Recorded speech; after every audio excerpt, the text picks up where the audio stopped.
Well, hello everyone, and welcome to this Friday tutorial on painting a red rose in acrylic.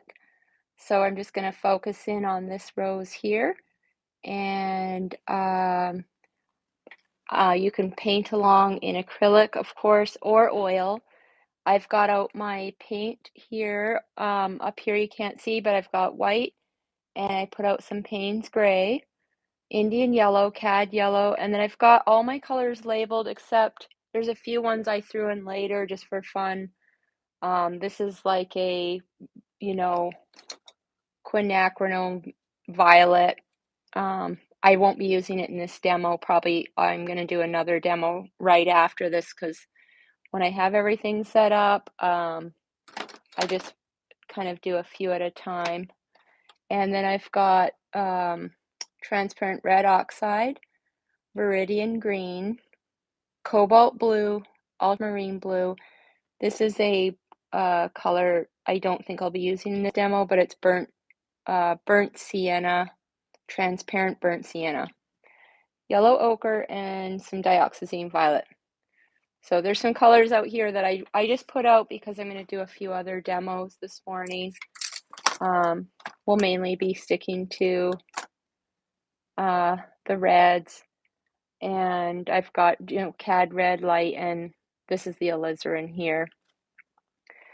So to start off, I've got out my water here, and I'm going to just do like a little kind of a wash to get, just to get rid of that white backdrop. And so I'm going to use some of this red oxide, and this is just some liquid medium. It's literally really old, so the label is just worn off. But if you go to Michael's, you can get any brand of liquid medium. Usually looks like this, and this is acrylic gesso, but it looks like this, but it's like a gloss or a matte medium. I like gloss, but you can use this to do your underpaint, and you can use it to do glazing, and it works really well. So I just kind of want to darken the area around where the rose is going to go for this demo because I want to keep the spot where the rose is going to mainly be white, and you'll see why afterwards. So when you use the medium instead of water, you'll get a nice smooth clear background. I'm just using the medium. A lot of the time I use water, and that's sort of, maybe not the rules. You should use like a medium like this. That way the paint doesn't break down. So you get these more almost like oil painting brush strokes versus when you use the water to spread it. And either way is fine. Today I'm just showing you a block in background using the liquid medium instead of water. And so once you get that down, so that was just some ultramarine blue, and I was supposed to have used the red oxide, but I guess I accidentally used some of that burnt raw sienna because they look really similar actually. So might be a good substitute if you can't find transparent red oxide where you live. Burnt sienna, transparent burnt sienna is a good substitute. Okay, so the next thing I'm going to do is get some of this alizarin, and this alizarin is not my favorite. It's actually from Canada. I bought this Stevenson paint. It's a brand out of Canada, and it's because I don't like it because it's a hue, so you're not getting that real authentic alizarin color. It almost looks like a magenta. So I'm gonna add a little ultramarine blue to it just to darken it a little. And I want to get in some of that center where it's going to be a little darker. And some of these, I'm just going to put in some of those kind of darker, rosy kind of strokes for now. And then I'm going to get some of that cad red light and mix a little alizarin into that. And I'm using a large brush. This is just one of those brushes from Michaels. It's a Royal and Lanical Zen brush, nothing fancy. I'm just going to put in some of those triangular type brush strokes for the edge of the rose that I see. And some of them look more square, like I'm looking at these outer petals. Just get a few of those going. And I'm not using my Stay Wet palette. This is just one of those waxy paper throwaway palettes. But I will say you need to spritz your paint. And this is just a little artist watercolor spritz bottle I bought. And it gives a really fine spray, so it won't get your paint too runny. You can buy them at the dollar store and they work, but they spray a lot more like a heavy spray. So just kind of look at the edge. It doesn't have to be exact, but put in some of those little edges that you see, the rosy edges.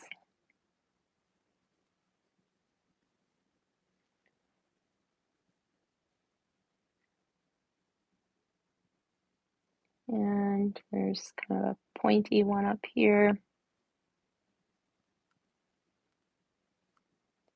Get some more of that cad red light and more alizarin. I have to spritz mine probably more than most people because I'm in Arizona, so it's going to be a lot quicker drying out time. And now I'm just gonna kind of block in some of the rest, the rest of the rows here. One of the fun things about working with acrylic is you'll notice those marks underneath are kind of dry. So you can layer quickly here. So I've kind of blocked in the shape and everything. And once I do that, I like to get a bit of some of the leaves in just to get something a little darker going. So I'll get some Viridian and some of that red oxide, or you can use that burnt sienna instead if you don't have red oxide. And I'm going to put in a few of those green leaves just to have something a little more high contrast in there before I go and try to make these red highlights pop. You got to have that contrast. If it was, for example, the white backdrop, the white canvas still, you would have very little contrast, and you would be trying to put the highlights on here, and it would never look bright enough, and it gets really frustrating because you're trying to show off that bright red. So I like to go around and just put some of those kind of rosy leaves in there. And you could put a stem.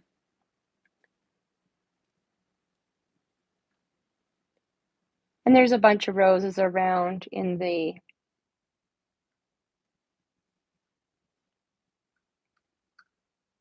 actual photo, but I'm not putting those in. And I'll just kind of zap some of those edges a little with my paper towel. You can also do that with, I've got a fun tool, and that's the fan brush. So you can also make some oil painting effects in acrylic. Looks like oil now because you just dust it over with, literally, this is a Michael's fan brush for acrylic, Royal Lanicle, and it was probably like, $5 or something. But now it looks more like an oil painting, just gives it that look.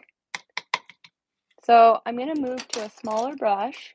I'm going to go to this number 4 flat, and I want to get in some more detail. So I can get some of this CAD red light, and I'm not using any medium or anything, just CAD red light. And I want to try to get in some of these kind of more the edges of the rose petal, kind of brush stroke here. So I'm looking at the reference. There's lots and lots of these little edges.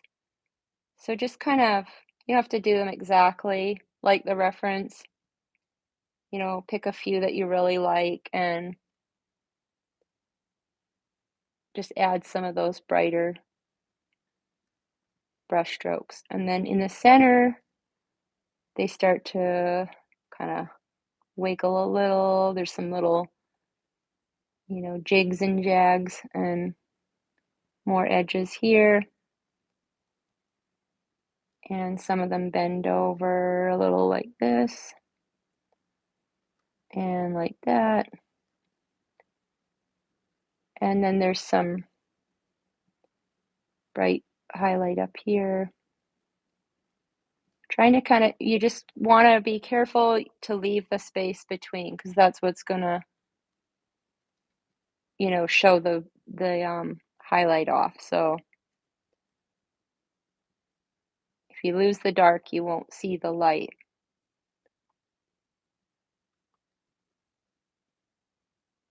Trying to keep this as simple as I can, because roses are the most easy flower to start to overwork, and then you are like back to like a blob of red. And I only know because I find roses hard to do. I haven't put as much time into doing them as some people do. I'm more into sunflowers, but I do love roses. So now I want to add a little cad yellow to this mix, just to get a little bit brighter highlight even. There. Might even add some alizarin and that cad yellow. And another thing in your paintings to do is, once you get some brighter highlights going there, go back and really darken your darks again. So I'm going to go back and go in the shadow here and get those darks going again in the shadows of the green. And you'll notice that starts to make your flower even move forward a little. So obviously the easiest way to get that effect is to paint a black background, but I love the transparent brush strokes. So going with that liquid medium and doing a neutral background like that is one of my favorite things to do. So I'm just going to get some of that cad red, mix in a little white, and whoops, just go and add a few real lighter highlights to some of these little edges here.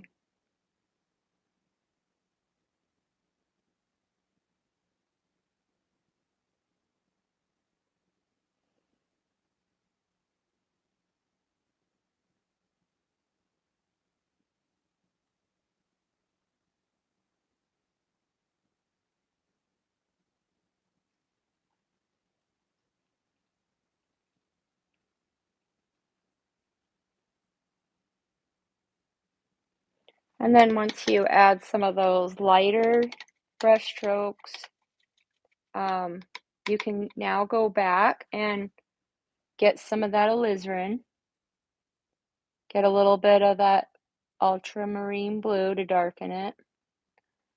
And I want to try this again. I want to go buy some new alizarin paint because this is really not helping me, this paint. But I'm gonna try it again once I buy some more alizarin. So now you'll see I'm gonna go back in and just get some of those dark areas a little darker. Same kind of idea as I did with the green leaf, so that you can pop out some of those highlights. So now you'll see it's bringing out, and I'm also kind of softening those edges so the shadow isn't, it's not just going straight into that bright now. You see it's kind of blending those strokes a little. So just gonna go and add a few more of those strokes. See, it almost looks like an oil painting because, and I'm in a very dry climate, so you guys have no excuse. You can blend, you see. Who says you can't blend acrylic very well? So I'm really gonna just add a little stroke across to the green just to soften the edges. Just gonna bring some of those, gives it that really kind of loose feeling.